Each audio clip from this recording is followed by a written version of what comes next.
Here's how you're going to clean the Kingrinder P0, P1, or P2. So there's 7 components of the device. You start by taking off the actual bottom housing. Put that to the side. You can go ahead and just clean that with water or whatever you want to. Just make sure it's dry before you put it back together. You're going to leave the handle on to clean it. To disassemble it, actually, you're going to spin the dial counterclockwise. Make sure to not turn the handle when you're doing this because you can damage the burr. So take that off, put it aside. There's going to be the dial, which you can take out right here. Put that to the side.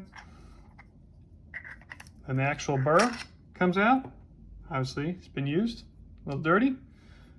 The last component is the spring, which you can see in there. Sometimes it's a little difficult to get out.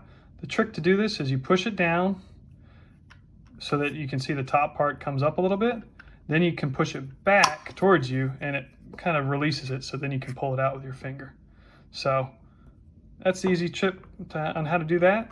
And to clean it, you can wash these components in water or rubbing alcohol, whatever you choose. But do not put the whole device in water. You're going to want to just spray that out with some air compressor or just a brush if you have one. But I'll go ahead and do that off camera and then I'll put it back together. Okay, now that everything's clean, it's time to reassemble it. I used 100% just an air compressor, and as you can see, it cleaned everything really, really well. So let's go ahead and get back to reassembling it. So take the spring, doesn't matter which way you put it, it's the same direction either way. So put that in first, then you take your burr, put it this way, should slide right in there, no problem. Then you're going to take your dial, make sure you line the detent with it. It'll be pretty obvious because that's the only way that it'll allow it to go in there. Then you take your actual tightener, the screw, make sure the arrow is pointing up because it has a little detent that will go into all the little grooves on the actual dial. So make sure the arrow is pointing up.